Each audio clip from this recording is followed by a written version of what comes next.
my name is Gwen Williams. And I'm Brett Norling. And we are student council officers and we'll be your interviewers today. My name's Ken Harder. I'm a resident of the city of Oconto Falls and have been on the board for a while. And I want to thank you, student council, and your advisors for providing this service. Please tell us about experiences you have had on boards or committees which you feel have helped to prepare you for serving on the school board. And how will you prepare to understand how a school board functions in your role as an individual member? Okay. I've had a long experience. As I indicated, I've been on the board for a while. I'm completing my 9th term on the board, so I've been on since about 2003. So I've got quite a few experiences, and with some changeover on the board during those periods of time, but have gotten used pretty much to the way that the board operates. Prior to when I retired, I worked for UW Extension. In that role, I worked with committees both at the county, with the county board and Extension Education Committee, and also with the University of Wisconsin. So I had a number of opportunities to work on committees and work with committees during that time. While for quite a period of my time with UW Extension, I was the head of the county extension department. And in that role, as the administrator, I worked with the county board's Extension Education Committee and the county board as an administrator. So I often say that I was on the other side of the table then as an administrator working with the committee. So know a little bit about what what the administrators have to go through. So I've also served on quite a large number of other boards and committees over the years. As an individual board member, how would you share ideas with the board as a whole? How would you align your ideas to the district's mission and vision? Well, as you may or may not know, or many of our constituents may or may not know, an individual board member really has no ability to affect action or policy of the board. The only time any action can be taken, or the only entity that can take any action, is the full board. Itself. So board members, ideas that we have, opinions that we have, or those that constituents or employees may bring to us, are brought forward at our meetings, our regular meetings, discussed by the board as a whole, and then if it requires a vote would be taken, and that would be the policy. So that's how ideas are shared. I'm always happy to listen to people that have concerns or questions or opinions, and pass those on as needed. One of the things that is important to know too, I think, is that any meetings of public entities in Wisconsin have to be in the public, and so that requires us to not, as individual board members, discuss with other board members anything that might come before the board and have a decision made. It has to wait until we get to our public meetings. The second half of the question, how I would align my ideas to the district's mission and vision.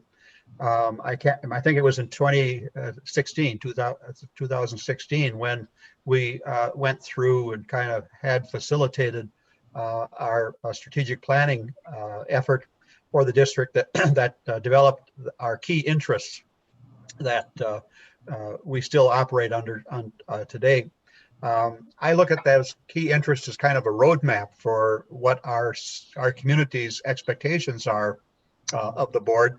So as we go through, I try to keep those key interests in mind, and as we discuss and make decisions, try to evaluate those decisions based on the impact it would have on one or more of those key interests. Why is the reputation of a school district important, and how can the board positively impact a district's reputation? Well, a school board's reputation, or a school district's reputation, more than the board, is important on many levels. In smaller communities like Oconto Falls, The school is oftentimes the center and a source of pride in the community. So with the school having a good reputation, that also makes that a source of pride for the community. On a more practical basis, it can have financial implications for us. The state aid that the district receives is in large part is calculated based on student enrollment. And we're in an era where public support for private schools and open enrollment within public schools creates some competition for students. And so the reputation of a district may impact family decisions that as to what school they're going to enroll their children in. My family moved to Oconto County more than 40 years ago, and the reputation of the Oconto Falls School District at that time was one of the factors in us deciding to settle here in Oconto Falls. So, as I said, the quality of the schools is a major consideration for many families, particularly those that have children that will be enrolled in school in where they're going to move to. The board influences the reputation of the district in everything from curriculum, our academic achievement, extracurricular offerings, to community engagement, to facilities. So these are all areas that relate to the key interests. So they are all areas that as we make decisions, we try to enhance to move forward our reputation. What policy changes could be implemented to improve student achievement in our district? The most basic goal of a school district, a public school district, is to educate children, to prepare them to go on to satisfying, involved in their community and success as citizens as they go out from school. I believe that our district has and continues to see student achievement as our most basic goal. Our work over time and more recently bears that out. I think there are a number of things I would point to. First of all, we do and we always have tried to hire and support talented and highly motivated administrators, educators, and other staff with the goal in mind of supporting student achievement. The upgrades that we have undertaken in our information technology, both infrastructure and staff, are helping to drive higher student achievement. Putting computers in the hands of students and up-to-date electronic technology in the classrooms by itself would not necessarily raise student achievement. But when we put that technology into the hands of technically savvy and creative educators, that will help to drive greater student achievement. And so that's what we're seeing, and that was the reason for that. We recently posted a new position in the district. The position of District Director of Teaching and Learning. The person in this position will coordinate all aspects of teaching and learning in the district, all the way from 4K to 12, including the curriculum, instruction, assessment, and professional development. This returns a resource that was lost several years ago due to budget cuts, and we anticipate that having someone who will focus in a leadership position that'll focus on that area and coordinate all the way through from elementary through middle through and to high school will have a positive impact on our student achievement. What do you feel is the biggest challenge facing the Oconto Falls School District right now, and what ideas do you have to overcome this challenge? I see I have one more point I want to make on the previous question. Let me go back to that. The disruption of this past 2 school years due to the pandemic, as you girls and all of your peers have experienced, has had a negative impact on student achievement in our district, but that's the same in virtually every district all over the country. We have our administrators are keeping the board apprised of where we are, what kind of issues and problems we've had. And also they are working on or have in place plans to address the deficiencies and get those students caught up. On the biggest challenge, all of public education in Wisconsin, at least, including Oconto Falls, is challenged by inadequate funding. I give credit to our superintendent. He does a great job of managing the limited resources that are available to retain our staff, to maintain our and strengthen our education programs and our facilities. But this has come with some pain as we've been forced to eliminate some programs and reduce staff over the last number of years. I also give credit to our community, which has approved 2 operational referenda, voting to increase their taxes to prevent the need for further cutbacks in our district operations. We are nearing the end of the second referendum, so are coming back to the community this April to again request support for maintaining our district's educational programs. Much of the funding challenge is because the state has backed off of support for public education. I believe it was in 2010-11, state support for public education was drastically cut back. And in several of the biennial state budgets after that, there was either zero or very minimal increases in state aid to public schools. So another issue is voucher support for private schools was approved, and that was funded not by additional funding from the state, but by taking some of the funding for the reducing aid to public schools. So those are financial kind of things that kind of challenge us as we move forward. In your role as a school board member, what would you do to ensure the district is financially stable to meet the needs of all students? I give a lot of credit to Dr. Hess, our superintendent. School funding is an incredibly complex mishmash of local, state, and federal funds coming into the district to operate. And that's exacerbated by all kinds of regulations, limitations, requirements. Recognizing this when he started, Dr. Hess, being a new superintendent, hired a consulting firm to work with him and with the board and with our district accountant. So our district has greatly benefited from that relationship. So that has helped us kind of stabilize things financially, and that's been quite a bit of help. Several years ago, our veteran district accountant retired. She had many years of experience and knowledge and did a super job for us. Her successor, but she did everything more or less by hand on pencil and paper.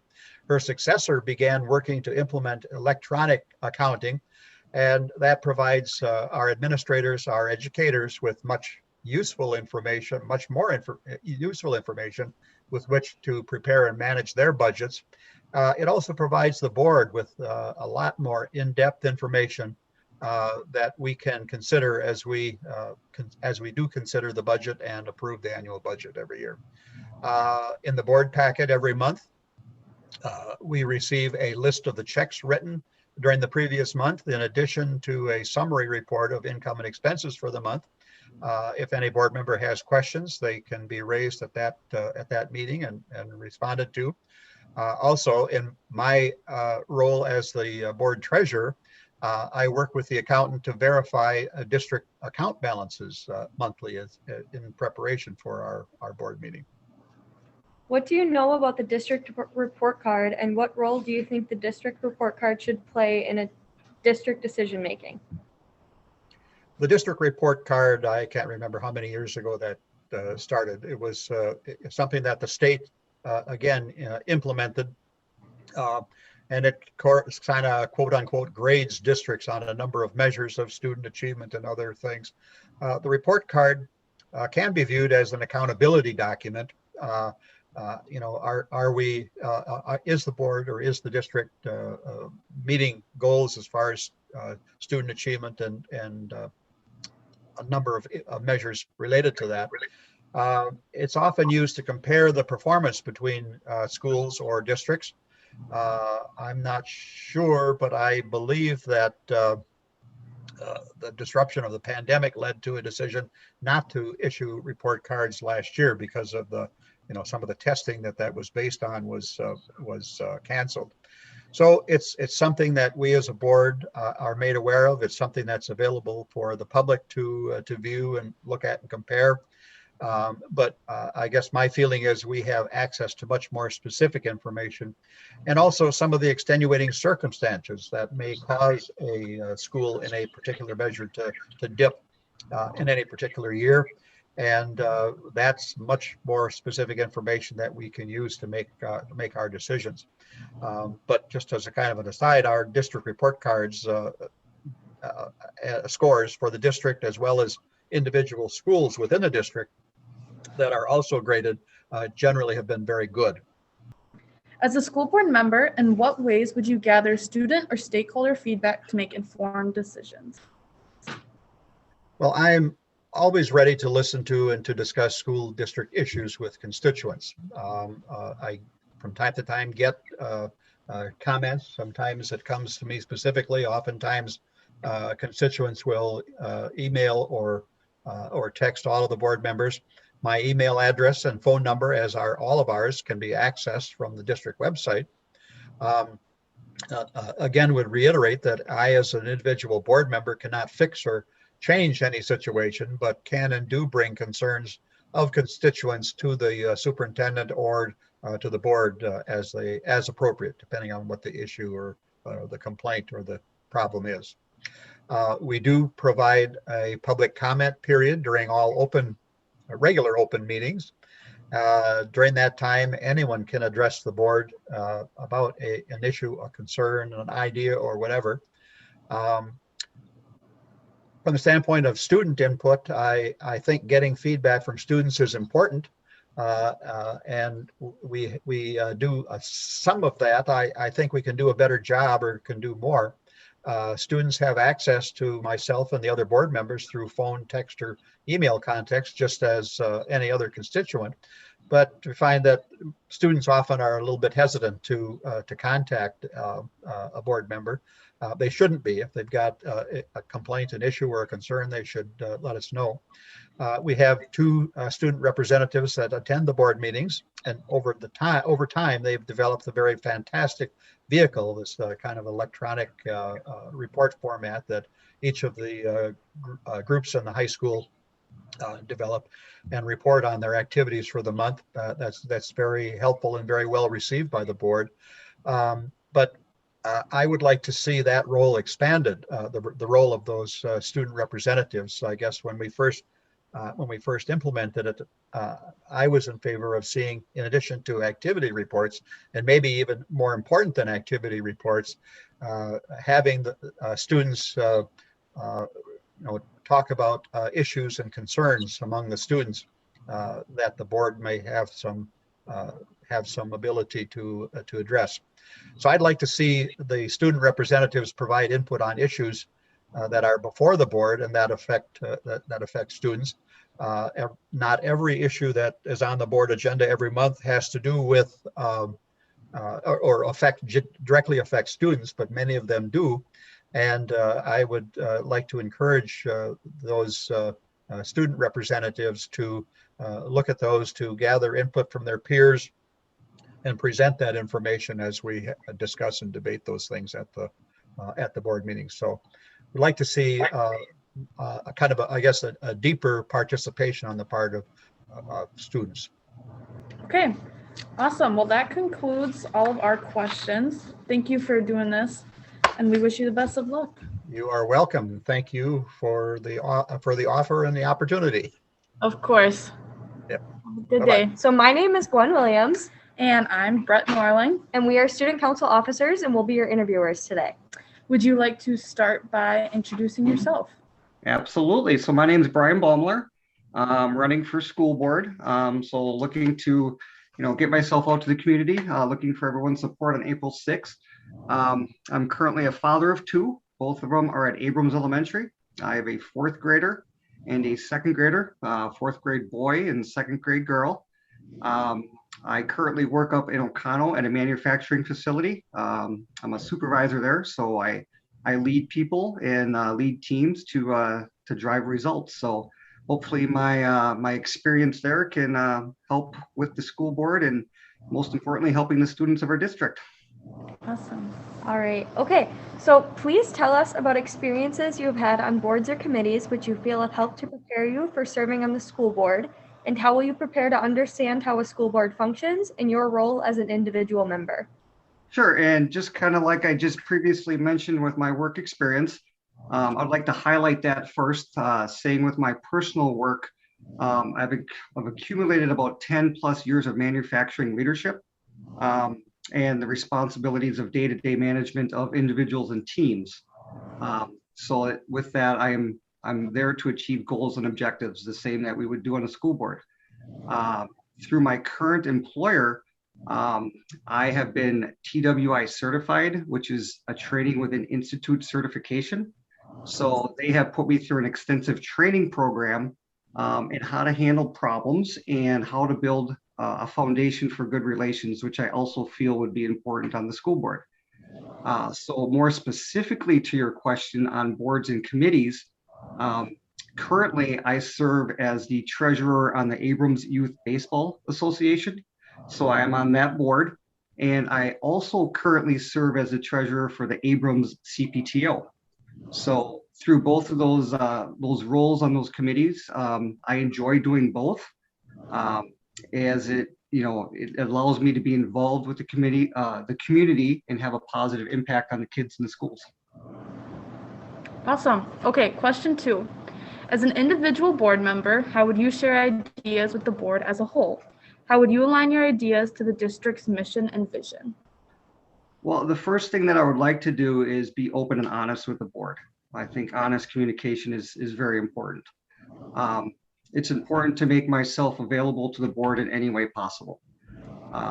This is going to be my commitment for running for the school board, is to be available at any time.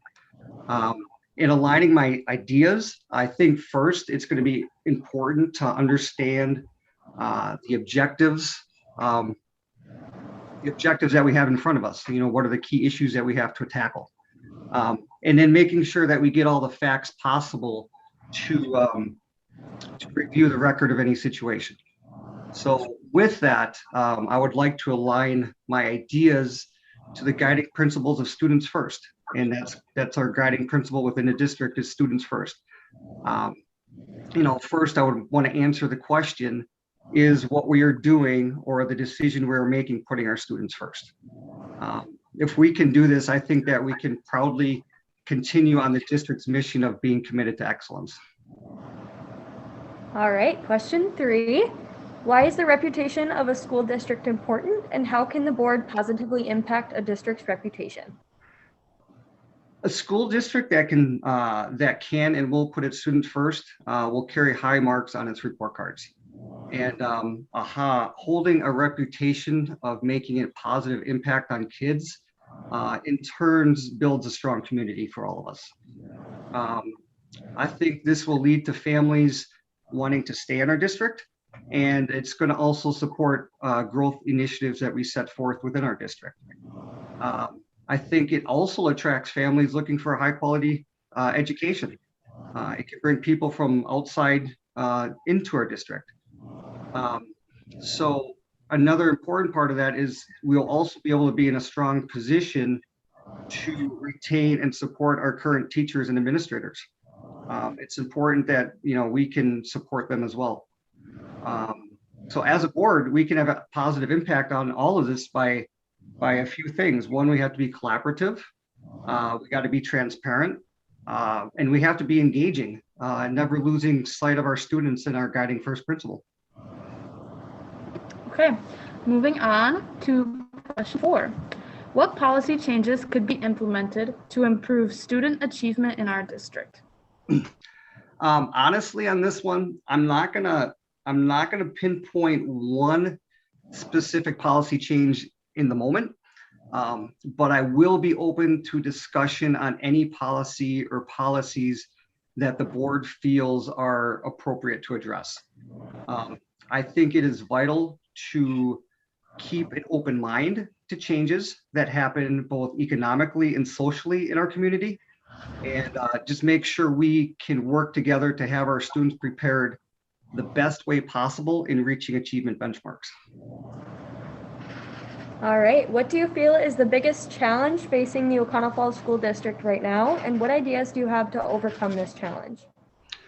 Well, first I want to say that I'm hopeful that on April 6th in the referendum that we can get a yes vote from our community.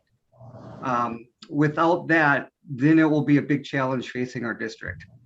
A yes vote will allow us to remain committed to excellence in our district by having the financial resources needed to support the kids and the children. Besides that, I feel that we do face a challenge in keeping our kids on track to academic standards. And the reason I feel that way is the COVID pandemic and virtual learning has had an effect on everyone. It's had an effect on them falling behind in key learning areas. And one that has come up recently was reading. And that's very important. We want to close those gaps. So I just want to make sure that our children stay engaged mentally and physically while we continue to work through these challenges. And this pandemic has certainly brought us challenges. And I give credit to the school board for having to do what they did for the last year. I mean, no one could have foreseen this coming. So it's imperative that we can still provide our teachers and the resources and the funding needed to close educational gaps and meet these achievement benchmarks that are put forth in front of us. Great. Okay, question 6. In your role as a school board member, what would you do to ensure the district is financially stable to meet the needs of all students? I think to ensure financial stability, the district and the board, we just need to be fiscally responsible with the budget. And what I mean by being fiscally responsible is that we are going to be in positions to make critical decisions, but we need to make sure that we're not overspending on one area and then hindering the growth of other programs. I really feel that our students and all students throughout the district display many different talents and abilities, and it is very important for us to support all of our students and their diverse talents. And we can do that through collective communication. All right. What do you know about the district report card, and what role do you think the district report card should play in district decision making? Well, the district report card, it's an important score that we receive from the Wisconsin Department of Instruction, or the WDPI. And it shows the performance and how we're doing. To me, this is a very important KPI, or a key performance indicator, as to how we are doing, and it's a reflection of our school district. So the scores on this report card should be used as a guide to see where we can allocate our resources in supporting our students. And we can also use it as a guide to see where we're performing well within our district. So I pulled one up from the latest one I could find. And I mean, we're meeting expectations, which is good. We don't want to fall under that meet expectations guideline, but there's always room for growth and improvement. And hopefully I can help the district with that. Okay, and our final question. As a school board member, in what ways would you gather student or stakeholder feedback to make informed decisions? I feel it's very important to be available to our students and stakeholders, and it's vital to understanding your opinions, your feelings, and your concerns in the community. First, I want everyone to know that they should never hesitate to reach out to me in person. You know, I'm a very personal person, and I want to hear from everyone. I want to hear from concerned parents. I want to hear from you, the concerned student, about issues that are passionate to you. This will be important in guiding my decision-making process. If I don't hear from you, then I can't make those solid, informed decisions. You know, and as far as resources, what we're doing right now, having a Zoom meeting or a web meeting, emails, I mean, those are all appropriate communication methods that I encourage anyone to use to reach out to me. You know, and dedicating my time to the school board, I want to make myself a trusted resource to all students and all stakeholders in our community. Okay, awesome. Thank you so much for your time, and we wish you the best of luck. Well, thank you very much. I'm glad.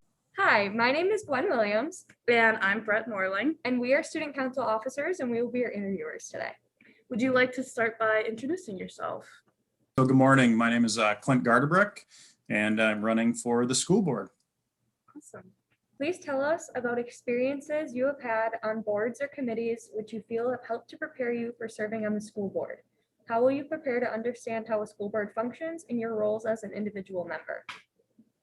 Sure. Great question. So, first of all, for those that maybe don't know me that are watching this video for the first time, I've been on the board for the last two terms, which would be the last 6 years. So maybe I can talk a little bit about, why did I even get on the board in the first place? And then, what experience kind of helped me prepare for that initial, I guess, interaction with the board.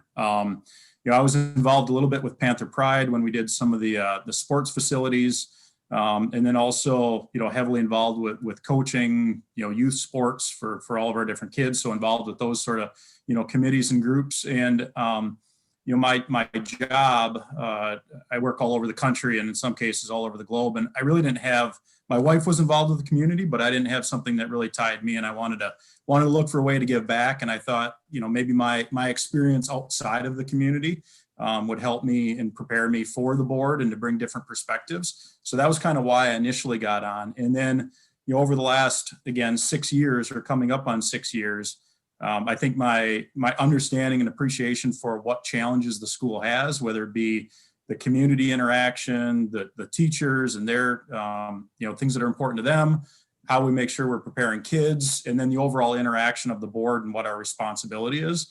I think my level of understanding and learning over the last 6 years has kind of prepared me to even be, a better member of the board going forward. So. As an individual board member, how would you share ideas with the board as a whole? How would you align your ideas to the district's mission and vision?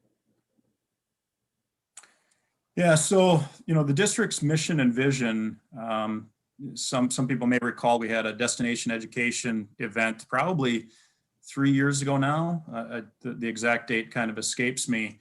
And we brought different people from the community, staff, board members, et cetera, together for a couple-day session that was actually held at OFIS. And the whole purpose of that was to kind of align on what are the goals? What is the mission of the school? What do we want to accomplish? So, that I think that's a great way to, align. We constantly talk about that in the board. Are the things that we're approving or trying to drive the school to, does it align with the mission statement and vision that came out of that session? And then the first part of your question is, how do we align kind of board members? So, what's unique about a board is, we can't meet separately outside of board sessions where we have more people that would create a quorum. So enough people that kind of would be a voting majority. So really a lot of the interaction board-wise is at board meetings. When we have a discussion about various topics. Now there's different committees that we may be involved with that include a certain number of board members. But really at the meetings is when, when we're talking about and discussing various topics, that's where we really have an opportunity to kind of explain what our viewpoint or position is and where we come from on that. I think, and then the other thing is, if there's things that we deem are important, let's say there's some topic that I think I would like the board to address, I can certainly reach out to Mr. Hess or Ron Leejay, the current board president, and say, hey, this is something I'm interested in. I would like to know more. Can we have it as a topic on our next board meeting? So that's usually how we kind of interact. And also, hopefully that first portion mentioned how we aligned the vision and goals of the district as a whole. Alrighty. Why is the reputation of a school district important, and how can the board positively impact a district's reputation? Yeah, this is probably one of the biggest reasons why I originally ran for the board. I mentioned some of the topics before, but I believe a community is either kind of falling behind or moving forward. And quite honestly, when people are looking at, say they live in Green Bay or say they live around the area and they want to relocate to some location, depending on where they are age-wise and what they have for potential, either they have children or they're going to have children, they look at the board at the school district and say, is that a district I can see myself, raising children in? So I think the reputation of the district is extremely important in that. It is a competition. We're competing with neighboring districts. We're competing with, districts that are maybe on the outskirts. If you look at kind of the Green Bay area and said, what districts are somewhat rural, have class sizes in that 50 to 150 sort of range. And you drew that map 30-mile radius around Green Bay, that's kind of who we compete with. And then we also compete with, districts to the north. And we want, I think the board, we want to have a good product, right? Teaching students, having, a good report card, et cetera. And also facilities. I mean, facilities wrap into that. How old are your schools? What do your sports facilities look like? What is your PAC? Or, do you have, various programming that certain kids are going to want, outside of sports? There's a lot of other things. So I think the reputation is probably one of the most important things. All right. What policy changes could be implemented to improve student achievement in our district? That's a great question. Right now in the COVID era, there's a lot of competing challenges going on. First and foremost, getting kids in school and being able to sustain that model.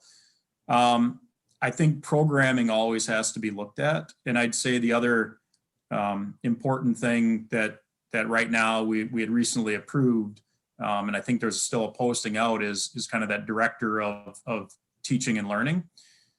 Years ago, we had someone that was kind of a curriculum director for the district, due to budget cuts and different things, and also I think a retirement maybe at the time. Our schools were performing quite well, and there wasn't necessarily, we felt like we had different needs at the time that popped up, so that role wasn't, it wasn't there. It didn't exist for a while, and that kind of fell on the principals and assistant principals. So I think I don't know that the board necessarily drives all of the policies per se, but helping the administration make some key decisions on, hey, if we're falling behind in certain areas, what do we need to do to shore that up? And I think that director of teaching and learning position is going to be a critical one to try to drive continued curriculum and policies in each school based on what those, what each school in the district needs. All righty. What do you feel is the biggest challenge facing the O'Connell Falls School District right now, and what ideas do you have to overcome this challenge? I think I mentioned it before. I think the most obvious one, you girls are sitting together and you're at school and you're wearing masks. Fortunately, I'm at home and I'm by myself. The kids are at school, so I'm not having to wear a mask right now. But this is kind of a generational challenge that we're all facing around COVID. I mean, it's more unique than anything. I think our, your parents or myself when I was young, or my parents probably faced. And I think the district has done a good job. Listen, we're not going to satisfy everyone's needs. Some people want to be on the side of let's be super cautious. And some people want to be, I think this is silly and we should just all be back to normal and it's a hoax. And the reality is somewhere in the middle. I think the district has done a good job of kind of tempering the pace with which we try to get back to some level of normalcy. I think it's fantastic that we're back to 5 days of school. And we've consistently been able to kind of prove that we're not a net promoter, a net increaser of infection rates inside the area. Of anything, we're probably on the other side. I would argue we're probably one of the safest places to be, given all the protocols that teachers, students, administration, everyone kind of has to take at the school. So, I mean, again, there's other challenges we face, but certainly, first and foremost is that one. And there's been a lot of dialogue on it. If anyone's listened into school board meetings, we've had far more participation in the last year than we've ever had as a school board. And I think that's great. I think it gets more people involved. I think it helps them understand, the pros and cons to various decisions. But that will continue to be probably the biggest challenge, at least for the short-term foreseeable future, until we do get back to some level of, normalcy. Maybe the last comment I'd make on that is, it's one thing to kind of get back. I think it's the bigger challenge is how do we make sure that and Brett, I think you're a senior this year. How do we make sure that the people that are graduating are at the same level as what the people that graduated in prior years that didn't live underneath this challenge of COVID. Right. You know, we have some kids certainly in the middle grades that maybe, you know, just due to the online environment are going to lag a little bit from where kids would have normally been. But what can we do as a district to make sure that we're driving programming and outcomes in the new normal that is right now, that ensures that when, you know, when all these kids graduate, no matter what grade they're in right now, they're caught up to what normal looked like a couple of years ago, or even better than what that looked like. In your role as a school board member, what would you do to ensure the district is financially stable to meet the needs of all students? Yeah. Again, another important questions. I think you girls have done a good job on the questions. Listen, it's no different than a household. And if you think about it in those simple terms, if you're living paycheck to paycheck, that's a tough place to be because life happens, right? The furnace goes out, something happens, and living paycheck to paycheck is very tough. And the district can't do that. If we did, we'd have to make tougher decisions more often. If you look at, you know, there were some difficult decisions that were made kind of 5-6 years ago to get us at the right staffing level, as, you know, over time, just due to lower enrollments that kind of happen, right? Parents are having less kids. We're not the same rural farm community that we were years ago with all sorts of small farms. And, you know, we had to do a little bit of right sizing at the time. And what that did was it freed up money to be allocated, you know, to the right locations. The other thing it did is, you know, for those that follow, our fund balance. So think of that as the savings account that you have at home, right? The emergency fund that you have to dip into when the furnace goes out. You know, I think when I joined the board, we were at something like, I think our fund balance was like 3% or 2% of our annual budget. So very small. I think it was under $500,000 that we had sitting there. Right now, you know, we're at roughly 10%. So over the course of time, we've been able to build that up. And why is that important?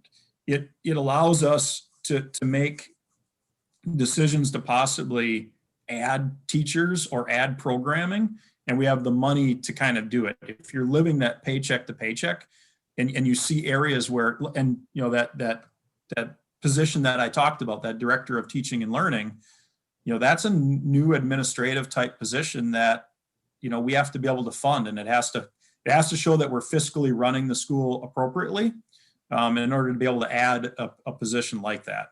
And then, you know, our money doesn't come from people coming and paying to go to school. It comes from taxpayers. And we have a fiduciary responsibility to the taxpayers to make sure that we're spending their money appropriately. You know, that's where the money comes from. That's where the money comes to pay all the, you know, build facilities, pay for schools, put gas in buses, you know, pay the staff. And if we're not doing a good job of being stewards of that money, you know, then that's when districts can go a little bit sideways. So I don't think we're perfect. I think we want to continue to build that fund balance up to probably 20%. But if you look over the course of the last several years, you know, we've gotten it to where I feel like we're running a better household, so to speak. All righty. What do you know about the district report card, and what role do you think the district report card should play in district decision making? Yeah, another great question. So the district, you recall I talked about kind of the importance of a school district and how it attracts or detracts people from coming into the community. The report card is one of those things that people look at. You can go simply on the DPI website. You can go on our the link at the school, and I believe you can see the report card there. And it's a bit of a barometer of how is our district stack up relative to others or relative to state averages. I think back in the 2017, 2018, I think in that report card, we were probably around 66 or 67, which meets expectations, but it's not necessarily where we want to be. I think the 2018, 2019, we're around 68. And to give you a kind of a, you know, a comparison, the Bayport or Howard Swamico School District, they run right around, I think their most recent score was around a 73. So we're lagging a little bit. We're not lagging substantially, but we're, ideally we want to be some of the highest scores, but that's to give kind of an idea of where do we rank relative to others. If you look at the individual schools, the elementaries have traditionally always kind of ranked in that exceeds category. The middle school, again, challenging time for a lot of students going through a lot of changes. We've struggled there a little bit. I'd say that's probably been one of our lower scores, and the high school has usually been pretty solid. And so number one, it's important because it is something that other parents that may look at the district or parents that are in the district and say, I'm considering going somewhere else. How are we ranking? That report card is important from that aspect. It also it helps the school, that's one method. There's a lot of other testing methods and standard tests, et cetera, that go into place that help the school realize, hey, how are we doing in different categories? And when you look at years back, we had challenges around math scores. So there was an emphasis in the schools to try to, what do we need to do math curriculum wise, et cetera, to try to drive math scores up. And when we put resources and energy at that, we were able to increase our scores. Now, the ELA, the English and Language Arts, suffered a little bit, and we maybe had taken some focus off of that. So I think the report card or the different testing is important to help us align where we need to add some curriculum or shore up the strength of what we're trying to accomplish.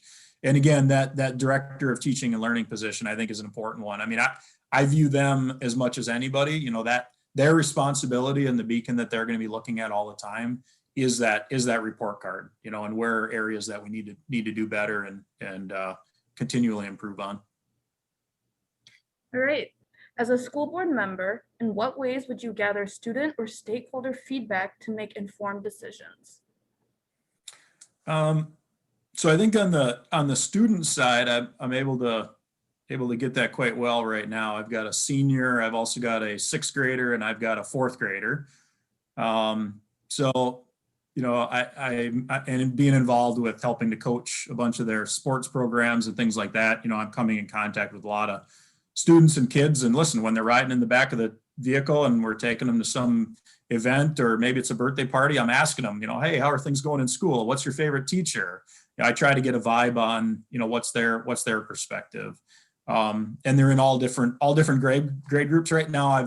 The only school that we don't have someone in our household is Abrams, but the elementary, the middle school, the high school, currently we've got someone that's in every one. And then, the parents that I'm involved with and others around the community that I try to talk to, I'm constantly, asking questions. How are things going? What do you think? How do you think about this decision? How do you feel about the COVID thing? So I think gathering that, and then, maybe a little bit more difficult because I didn't grow up here. Originally, I grew up in Lakewood, an hour north. Trying to get that vibe from the stakeholders that don't have kids in the district. If you look at where a lot of the tax paying money comes from, there's quite a bit that comes from people that, currently they probably had kids in the district at some point in time, but currently may not.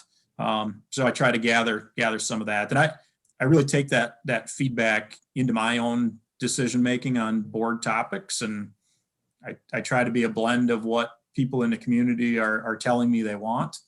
And hopefully, the reflection of what, some of the decisions or things that I've thought have been important in past board meetings, and where I voted. And usually the board's pretty consistent on how we all vote, but, I do take that into consideration. Absolutely. As well as my own opinions. So that's it. All right. Thank you so much for your time. Well, thanks for having me, girls. Hopefully you have a little bit of time before you have to go back to your next class, but appreciate the thoughtful questions, and good luck interviewing the other candidates as well.